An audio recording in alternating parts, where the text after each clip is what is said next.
And the Oscar goes to Peter Jackson, Lord of the Rings. Based on the books by J.R.R. Tolkien, the Lord of the Rings movie trilogy is one of the most iconic movies ever made. This franchise has influenced some of the biggest franchises you know, including the Game of Thrones books, and has sparked like a million different video games and a second movie trilogy that was very entertaining, though not as great as the originals. So it's natural that some people are skeptical when Big Daddy Bezos wants to cash in on the franchise that means so much to our childhoods. Some people are worried that the series may end up being too woke. Rumors of nudity and the hiring of an intimacy coordinator, prioritizing inclusivity, diversity, and representation. Others like me are more worried that it's gonna be an expensive cash grab meant to mutilate, mangle, and gut everything we loved about the original trilogy. But in this video, I'm not gonna focus much on the controversy behind the show, especially since the series hasn't even been released yet. Here's everything we know about the Lord of the Rings of Power so far. If you're new to this channel, hit that like button as it really helps support this video and gets YouTube to show it to more people. And subscribe and hit the bell notification icon for more content. And stick around till the end of this video where I'm gonna talk about whether or not some of our favorite characters like Gandalf will be back for this series. The Lord of the Rings of Power is being produced by Amazon Studios, with the first season being set in New Zealand. That's where the original trilogy was filmed, which once again recognizes that New Zealand is in fact, allegedly, a real country. New Zealand, where the bloody hell are you? It all started when Amazon bought the TV rights for The Lord of the Rings for a whopping $250 million Amas, and the first season of the show is reported to cost an insane $465 million, making it the most expensive season of any show ever made, like ever. Ever.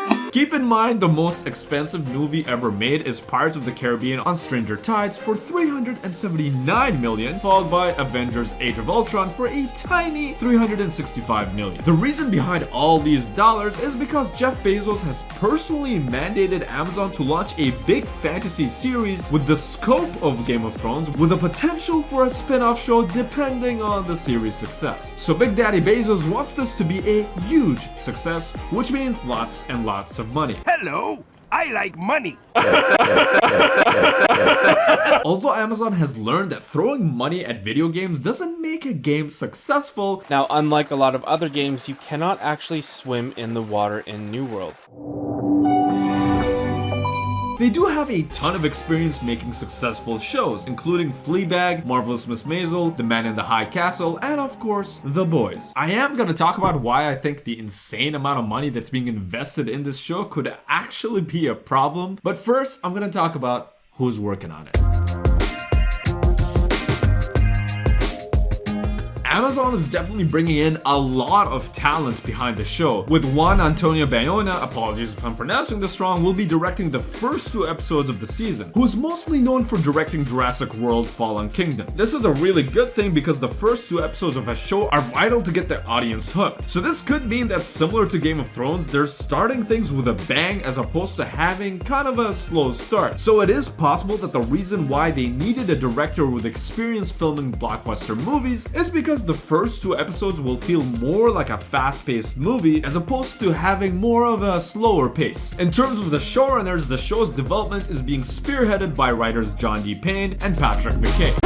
But Marwan, I hear you asking, who the hell are John D. Payne and Patrick McKay? If you don't know, these are the official uncredited writers of the greatest J.J. Abrams movie of all time, Star Trek Beyond.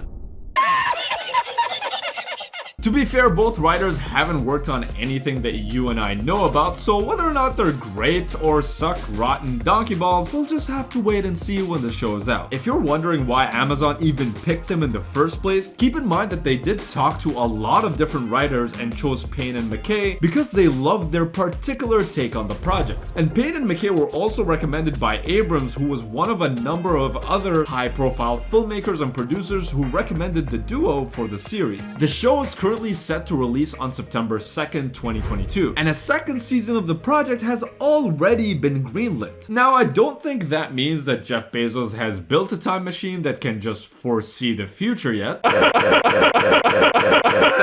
This is just something studios sometimes do to save on production costs, because you can save a lot of time and money if you keep working with the crew you already have, as opposed to stopping, taking some time off, and then starting back again and rehiring everyone for a new season. They've done this with Matrix Reloaded and Matrix Revolution, as well as the Hobbit trilogy and Avengers Infinity War and Endgame. Now, we thankfully don't know much about the plot, which is actually a great thing because it means we won't be getting any major spoilers anytime soon. But for now, we just know that the story is going to be taking place in the second age of Middle-earth. What does that mean, you ask?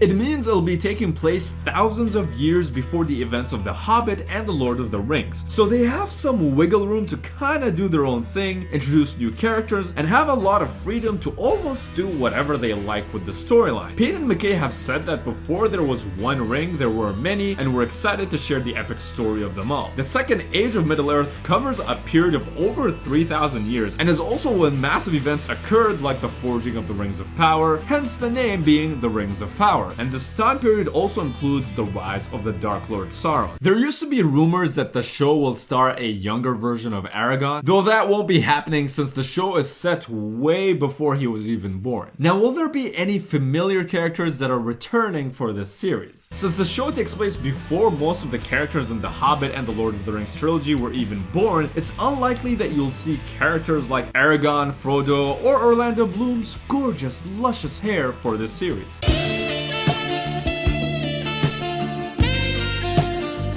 It's possible that we'll see some version of Gandalf or Sauron, but if we do see a version of Gandalf, it probably won't be Ian McKellen. The reason why is because there is a storyline in Gandalf's past where he lived as an angelic Maya spirit in the Undying Lands. So he's basically Gandalf, but in a different form.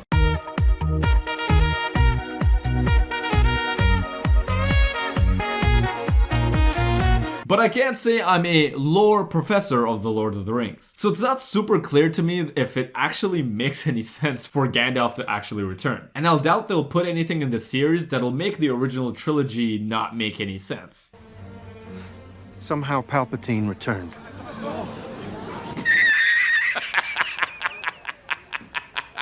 Having said that, he is the most popular character in the universe, and if fans really want him back, I'm sure Jeff Bezos will find a way. I'm simply saying that life finds a way. Other characters that are most likely coming back are Galadriel and Elrond. Both characters have been alive for thousands of years, so it makes sense for them to return. I was there, Gandalf. I was there 3,000 years ago. Now, I'd love for Hugo Weaving to come back as Elrond. Unfortunately, he doesn't want to play the role again. When they asked him about the role, he said, "I'm not interested in that at all. I love being in New Zealand with all those great people, and it was like going back to a family. But to be honest, I think everyone had more than enough of it." It's understandable that he's had enough of the role since he played that character like 6 times. So I think we'll end up getting a different but younger version of Elrond instead. Galadriel, on the other hand, aka the White Wizard elf chick, is making a comeback, but she'll be played by Morfydd Clark. Speaking of the cast, we do have a ton of info on the cast, and one of the main characters of the series is actually a small character that you may have heard of from the Game of Thrones universe, named Ned Stark. What? No, not that Ned Stark. I'm talking about the actor that played the younger version of Ned Stark, Robert Armayo. I will name a few more cast members, though I'm not gonna dive too deep into the cast, since for the most part, the majority of the cast members as of right now aren't any recognizable names that you've heard of. This is pretty normal though, since the show's massive budget is going to be spent on the production of the show itself, like the visual effects, the massive crew, and making sure all the actors and crew members get enough coffee. Having said that, some of the main cast include Nazanin Boniadi, who played Barney Stinson's girlfriend Nora in How I Met Your Mother, Emma Horvath, who stars in the massive hit movie What Lies Below, and of of course, Owain Arthur, who was the voice actor behind Lofty in Ni no Kuni 2. Who could forget Lofty? Now, this isn't the first adaptation we've had of Lord of the Rings. Obviously, the most well-known adaptations of the books are the movie trilogies, but we've had plenty of games in the PlayStation 2 era, including The Two Towers and The Return of the King. We also have an MMORPG called Lord of the Rings Online, which, by the way, is still going on even though it got released like way back in 2007. There's been countless other video game adaptations, with the latest game called The Lord of the Rings Gollum. But adaptations aside, what does the show need to do to become a success? I'm thinking that the pressure of making this show as big of a success as Game of Thrones is actually its biggest obstacle. I'm worried that the creatives behind the show won't be able to do what they want with the story, and there may be a reluctance to kill off popular characters and a reluctance to take risks. I'm also worried that the massive budget could mean that a lot of executives are getting their hands on the script, which may unintentionally turn it into a Game of Thrones wannabe, as opposed to the writers being allowed to just do their own thing. Whether or not the talent behind the show is the right talent remains to be seen, but we won't know for sure until September of this year. With the amount of money Amazon is willing to throw at this to make it a success, I would consider myself cautiously optimistic. I know it's easy to be negative about these things and just expect that it's gonna suck balls. And hey, some people were right about Netflix's Cowboy Bebop not turning out to be that great. But how about we do this? Warning, hot take incoming. How about we wait for the show to get released before making any judgments on whether or not this series is gonna be any good? It's okay to be worried, I definitely am, but the internet likes to jump to conclusions without much information. And let me know your thoughts on your expectations for the series. What do you guys think the show needs to do for this to become a success? Let me know in the comment sections below. Thank you guys for watching. Like and subscribe if you haven't, and I'll see you in the next one. Peace out.